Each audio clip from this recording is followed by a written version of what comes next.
Hello, everyone, and welcome to another episode of the Perfect RIA podcast. I'm your host, Matthew Jarvis, and with me today, special guest, Lisa Zeeveld, who is the CFO at Belay. Now, you'll recognize Belay. They're a strategic partner of ours, and I've had a personal assistant, Zach, from Belay for 8 months now. In fact, I literally just talked to Zach this morning. He's working on a couple of projects for me. So, Lisa, so great to have you on the show, and so great to have you as a partner of the Perfect RIA.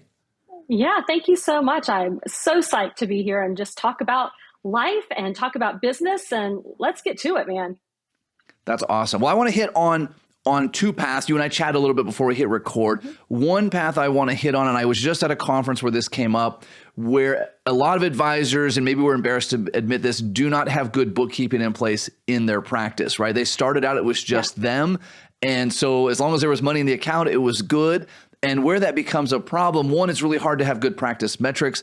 It's hard to do tax planning. But if you were ever going to sell your practice or get financing for your practice or bring in a partner, if your books are a mess, it's going to be a mess. So maybe talk to us a little bit about some of the work that you do or that you've seen done in cleaning up books for people that have like a shoebox full of things. Yeah, I was thinking this morning, kind of a good analogy is when we got into this position as a culture of everything was DIY, right? And I'm a big fan of Xero. I'm a big fan of QuickBooks Online and these tools that really enable us to do things on our own. I think it's really cost effective.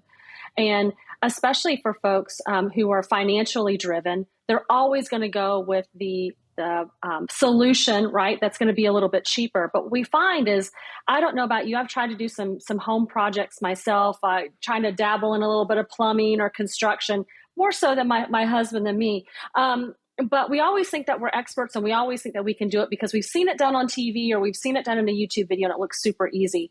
And what ends up happening is we can make it look good, right? But I bet if anything, if you had an expert come in, if you had, a true plumber come in or somebody, who builds luxury homes, they're going to go, you kind of cut some corners here, or you didn't really know how this was supposed to go together. So on the surface, it looks good, but underneath, if you were to pull everything back, you definitely were not the expert. And there were some things that you could have improved on. And I think about accounting services in our books as entrepreneurs and business owners is kind of the same way. Lots of fantastic tools out there that can help you get that stuff out of the shoebox. That you help you start building some reporting and things, but it's never as easy as it looks. And then without an expert who can actually tell you what those reports are saying, I think that you're leaving money on the table and you're missing out on opportunities to take advantage of some tax advantages, some tax savings, and to your earlier point, in order to grow the business. Yeah, for sure. I think one other thing I want to highlight there, and I loved your analogy of, hey, it looks easy to build a new wall in your house, and then you go to do it and it falls over, right?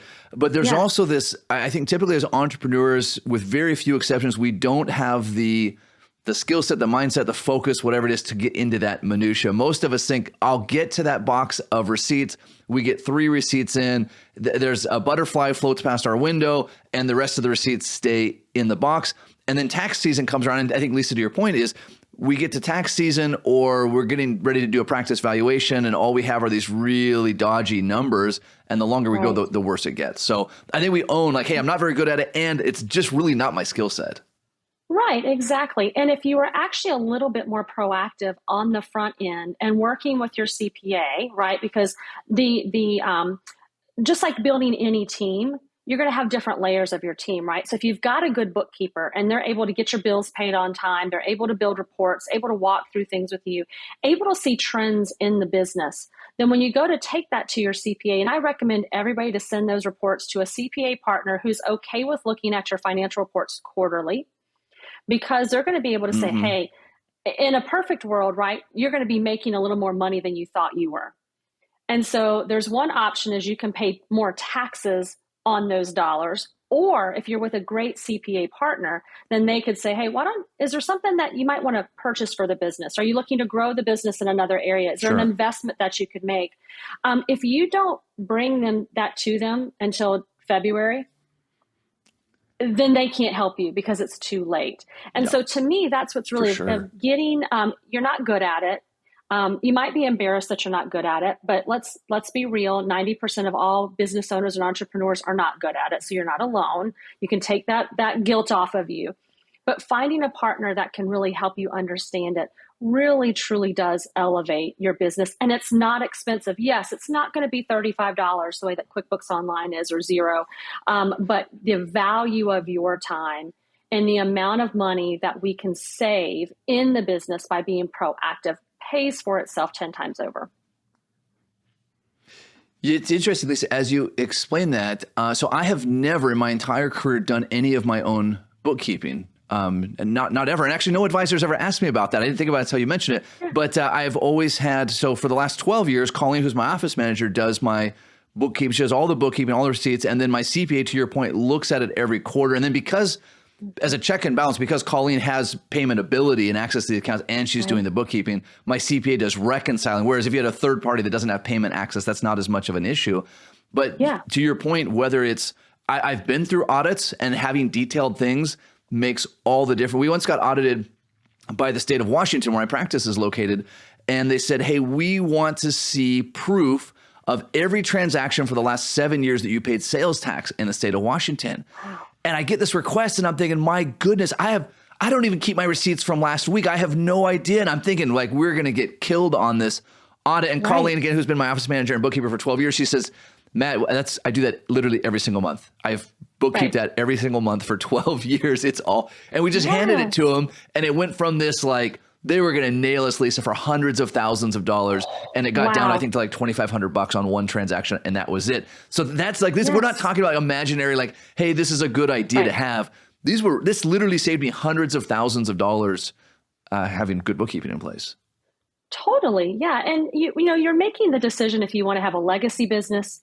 Or to your point, if you're looking to maybe monetize that business a little further down the road, having an idea of where you want to go and then implementing that into your financial statements makes a world of difference, because it could make a difference on how much expenses you want to run through the business, right? But if you're getting close to a transaction, you want to monetize it. Maybe I should start watching my net profit a little bit more than I had been before. Do I want to start cleaning things up? There's typically a 3-year look back. So you're having that forethought, really, which is all of what I'm about, is intentionality in life and in business. But you're having that intentionality to stay on top of things, so you make great business decisions. But then in a lot of cases, you know, people who have these practices are looking at their future. This is part of their future, right? And so how can we maximize that future without burdening them with the day-to-day tasks that come with paying your bills and staying on top of things?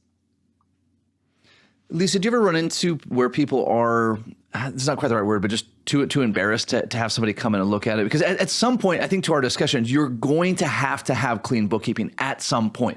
Hopefully it's for something fun, like you're selling your practice or you're trying to get a good valuation. Maybe it's something less fun, like an audit, or you pass away, or there's a forced sale, or you need financing. Someday these books are going to have to be cleaned up. But I could see this like, oh, it's so bad, I don't really want anyone to know how bad it is. Do you run into that? How do you deal with that? Oh, absolutely. It's like going to the doctor, right? We don't want to admit where our faults are. And typically entrepreneurs have a big ego. Business leaders in general. I've never met those people. Not on this podcast. Yeah. No, never. But they have a big ego, and they don't want to look like they're failing at anything in their life. They don't want their family member to know, a partner to know that. And so they're trying to do it all themselves and kind of keep it like, if almost like it doesn't exist. If I don't talk about it, maybe it doesn't exist. Maybe it's really not that bad.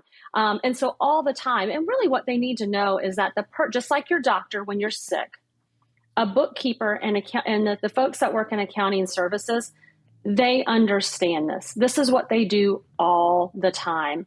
And as some, you know, when that has a practice, right? You're dealing with people who are coming to you and saying, hey, I need to invest my money. They don't always have it figured out. And so you're really just putting yourself in their position. And I can bet that you're never making them feel bad when they come in and go, gosh, I heard about retirement, but I don't have enough, right? Instead, what you're doing is you're comforting them. You're letting them know what the plan is to get back on track. And the same thing is in our business. We're going to say, yeah, you know, you're a little bit of a mess. And it's going to take a little bit longer because we're behind on our reconciliations. You gave me a shoebox full of receipts, but I'm going to tackle that. And together we can ride off in the sunset, and you can feel confident knowing that you have the right prescription to get your health back. That's really important. I think another place where we get hung up, and I don't know if this is specific to entrepreneurs, it's probably to all of us, is I think we forget sometimes that we already delegate nearly everything in our world. So for example, for those listening, I know that you suspected that Lisa and I spent time to build the internet and the Apple podcast platform, and we made these microphones, but obviously we didn't. Like, you and I showed up, we brought our creative selves, and we delegated everything else to have this done. But sometimes we get hung up, and whether this is bookkeeping or everything in general, like, boy, I have to be the one who keeps doing that. But there is no rule. Like, there's nowhere does it say thou shalt do thy own bookkeeping. Just there's rules that say you need bookkeeping. Doesn't say who needs to do it. And so sometimes we get hung up or anchored on the things that I have to do, when in reality I don't have to do them. They do need to be done. And in fact, it's probably better if I don't do them. So I'm just curious, Lisa, how do you help people let go of that, of like, hey, I've always done this thing, therefore I always have to do it? Yeah, we sort of become counselors in a way. We have got a lot of entrepreneurs who come to us and they're in that burnout stage of life. They started their business and they didn't have enough money to really pay anybody else. They wanted to bootstrap it. And so they started doing everything, right? So they were a jack of all trades. They had to get it all done. And then they get to the breaking point. And then they start thinking, who can I hire first, right? They typically do not think of somebody that can provide administrative services. So they're not thinking of that really highly trained, skilled executive assistant. They're not thinking of the bookkeeper because they're thinking that those lower tasks, right? This is always so interesting to me. They always go to the higher end task first to delegate, right? They're not going to try to do their own legal work. But and they don't have a problem giving thousands of dollars to their attorney, right? But for some reason, they think that, well, I can make my own travel arrangements. I can manage my own inbox. I can do my own payables. Like, I can do that. What they don't understand is they have to flip over that mindset and think about those are exactly the things that you should be delegating first, because your hourly rate is 4 times what you're going to pay for those things to be done. And so it's really someone who's coming to us, they're a little frustrated. They've reached the pinnacle in their business where they know there's more on the table that they could be bringing in to grow the business, but they don't have the resources on their own team to do that. And so they're like, okay, I think I can afford this, but I can't afford it until I bring them on. And so there's a seesaw of going back and forth of which one comes first, the chicken or the egg, right? And time again, when we see that folks who are willing to delegate and bring on those administrative team members, that all of a sudden it opens it up and then they can focus on what needs to be done. I'm not the first to say it, but work on your business, not in your business. Yeah, that's an easy one to say, and it's a hard one to do, isn't it? I think a place that really helped me understand, sometimes we get hung up and we say, well, this task isn't worth the cost of delegating it, right? So let's use bookkeeping as an example. Like, in my mind, I have some imaginary value of what it should take and cost to do bookkeeping. And by the way, it's not a realistic number, right? In my mind, it's like, I don't know, will $12 be enough to do all my bookkeeping for the year, right? And so then I see how much it costs to bring in a qualified bookkeeper, and it's substantially higher than what I had imagined, right? Now, what I try to do for myself, whether I do it for my bookkeeping or my virtual assistant, Zach, is not what is necessarily the value of that task, but what is an hour of my time worth, Lisa, to your point, right? So if Zach frees up a task for me, so if Zach frees up about an hour and 30 minutes of my time a month, it pays for his entire cost, right? If I move that time to my highest and best use. So you might look, or a listener might look and say, hey, well, bookkeeping isn't worth X, Y, or Z. It's not the question of how much bookkeeping is worth.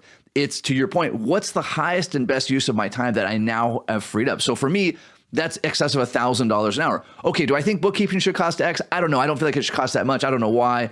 But if it gives me $1,000 an hour of time, that's money really well spent. Right. And then some individuals only look at it as the time that they're producing in their business. So they'll say, okay, could they give me back like an hour and a half? Could they give me back 2 hours? What could I do with that time? The part that they're missing, though, is I can guarantee 100% that that's not the only person they are. They aren't just the business owner, right? But they're also probably a great friend, a great family member. Perhaps they're a parent. So much more of who they are. That is what you can't put a value on. Because if you're working in your business and you're deciding to do your own bookkeeping and you're like, it's after hours, I'm able to get everything else done. But, after dinner, I'm going to go in there and I'm going to work on my bookkeeping. I hear the same story all the time. Well, did you miss putting your kids to bed that night? Or maybe you stayed up too late and you were just grumpy as all could be the next day. And so maybe they didn't see you doing your own bookkeeping, but you're just not a fun person to be around because you're too stressed because you're trying to get it all in. Your family, your friends, the people that you love deserve more of you than what you're showing up as if you're trying to do all those tasks by yourself. So I always like to say your hourly rate, might be a couple $100s when you're actually at work, but I can guarantee your hourly rate with the people you love is priceless. That's what you have to focus on in addition to the hourly rate when you're working. All right, Lisa. So either you have been following me in my personal life to give these examples, or which more likely is that, and you mentioned this before the show, that you and your team have worked with more than 1,000 different entrepreneurs. And so as much as we each feel like we're a special and unique snowflake and no one else is like us, it turns out that I'm not the only one who thinks, oh, I'll do this in the evening after the kids go to bed, and then I'm a grumpy guy and I'm miserable the next day, and then et cetera, et cetera. So I'd be curious, Lisa, what are some of the other things that, with all these entrepreneurs you've worked with, what are some other things that stand out where sometimes people like me think I must be the only one who feels this way, and it turns out there's a lot of us, all of us. Yeah.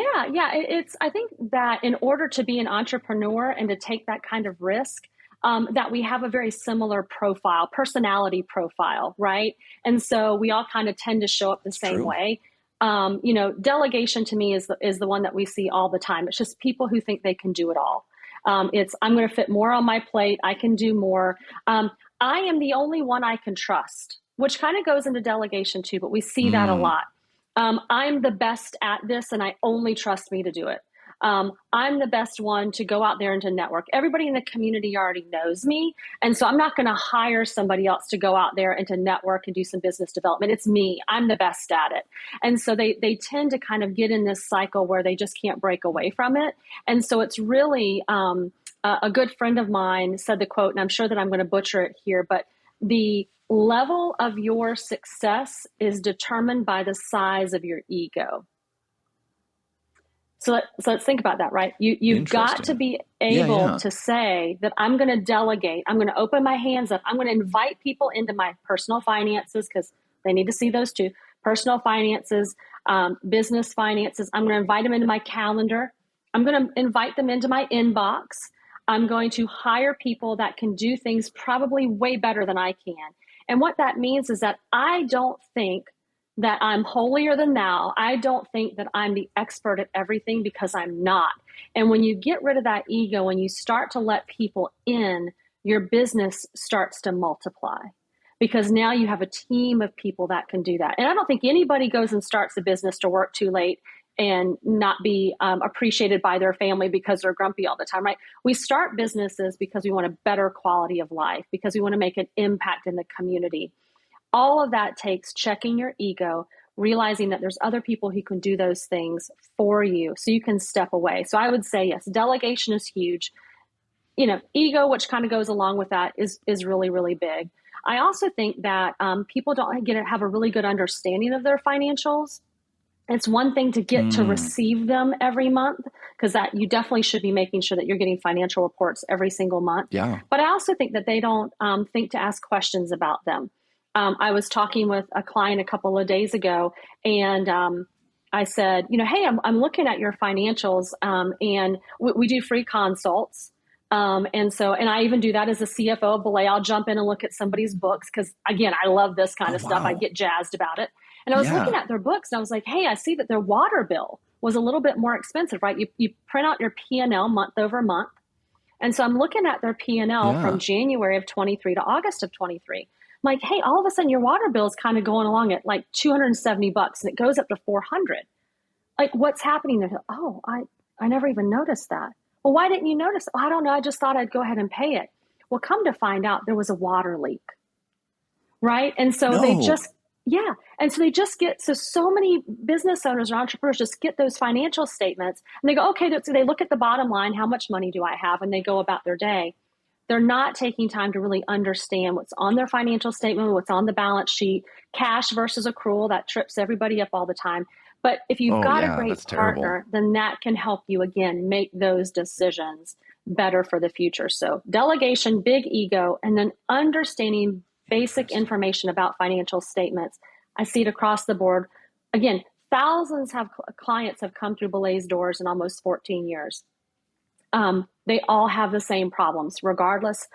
Even people who have owned businesses before, they typically haven't been a CFO. They typically haven't been a CPA. And so those things kind of tend to trip them up a little bit. Yeah, boy, that's a really interesting example, the water bill, especially in businesses that are growing, right? So if we're used to looking at the bottom line, well, the bottom line keeps going up, but this expense creep happens at the same time. And again, I'm guilty of that as well. I don't know, again, if you've been spying on me or not, but well, the bottom line's higher. Oh, the profits are more. Great. Everything else must be fine.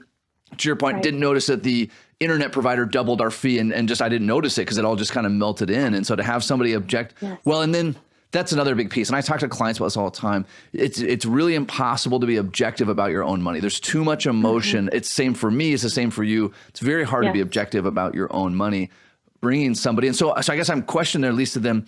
So this isn't just you're preparing the books. You're not just typing in. I mean, you're looking, saying, hey, is there anything weird here? Is there anything that we should be aware of? It's more than just numbers and boxes. Absolutely. A good bookkeeper, they're not going to be a CFO, right? They're not going to maybe help you make strategic decisions within the business. But a good bookkeeper, a great bookkeeper is not only going to make sure your bills are paid and your financial statements are done, but they're going to give you suggestions. How do we set up your chart of accounts? Is this truly cost of goods or is this, a SG&A cost? Hey, let's take a look at creating a budget for you for next year. This is a great time. We're about to do that for Belay. We sit down, we take a look at the trends over the last 12, 24, 36 months. Of course, nothing seems to be the same right now in the economy, but we're trying our best. I have my crystal ball out. But they can help you build some budgets. They can pick out things. So you're busy entrepreneur, right? And you're in there and you're like, okay, yep, I'm going to approve the bill to be paid. The cost of your internet provider. I'm going to approve it, right? Because you don't remember, and nor should you. You don't remember that the bill was only $60 last month and it's now $85. So you're just going to pay it. But your bookkeeper can say, oh, hey, Matthew, I noticed that you approved that bill for $85. Did you guys increase maybe your speed or did you add something else in there? Because last month it was only 60. Right? So they're asking great questions about what you're doing. If you have a team of people and they have expenses and they're turning them in as probably the business owner, I hope that you're not the one approving all of those, right? You've got somebody in the middle of that. But they could be asking, your food bill, all of a sudden your entertainment bill has gone way up. Why is that? And they can ask those questions and really become a partner to you. Again, they're not strategic. They're not going to help you if you're looking, to go through a transaction or evaluation. But they are going to ask you really good questions on a monthly basis to help you make those decisions, to make sure you have really clean financials that make sense to you and be a partner. Meeting once a month via Zoom and talking about this is how things look and helping you understand. I've got a client who I spoke to again, and they were like, I know QuickBooks because we're using QuickBooks Online. My bookkeeper does a fantastic job, but I'd like to understand how I could maybe run some reports myself. Oh, hey, well, jump on Zoom with your bookkeeper and they'll show you really quick how to run those results for you really quickly. So they really do become an integrated part of your business long term. Lisa, well, that's spectacular. And I want to stress again for all of our listeners, in fact, I'll give you a quick example because I know we need to wrap up. From 2017, 2018 to 2022, I was able to roughly double the profitability of my practice. And an enormous piece of that, and this is what I mentioned, was financial accountability. That's when I started doing masterminds, and I would have to go to my peers and I would have to show them my P&L. And then things that I had sort of ignored or kidded myself about, suddenly someone's saying, wait a second, why is this here? Why is that there? And that level of accountability was incredible. And so if by using Belay or any other service to have a bookkeeper who can hold you accountable, that is going to really transform your practice. But Lisa, you at Belay, of course, we've always had a great resource on delegation by texting RA to 55123, but there's a new resource on there for bookkeeping. Can you tell us that just a minute what that is? Yeah, it's the ultimate guide to working with a bookkeeper, because whether you're going to choose Belay, which I think is the number one choice, but if you don't choose Belay, it's what I chose, so that should be a good choice, right? That's right. Whether you choose Belay or not, it does, to your point, Matthew, it becomes a little, you get some anxiety around choosing a bookkeeper. Should I choose somebody who's in Oh, my for own sure. hometown, right? Do I choose the CPA across the street? Like, do I go out there and find somebody who's doing it offshore? This resource gives you a really great overview. I believe it's 4 pages long that's going to walk through. These are some of the things that an outsourced bookkeeper can do for you. These are some of the things that you should look for. And this is the results that you should be getting from them. I love that. So text the letters RIA to 55123. If you haven't done that already, I test it all the time. You're going to get a text message back with a link to access those 2 resources. And then if you're interested, Teresa, who's my account manager as well, will schedule a time to chat with you in more detail. So it's a really painless process. Lisa, thank you so much for these insights. I'm going to count that, again, these were insights you learned from a lot of people, and you're not calling me out personally because this is the first time we've met. So I'm sure we're safe. But again, thank you so much for your insights. And for all of our listeners, until next time, happy planning.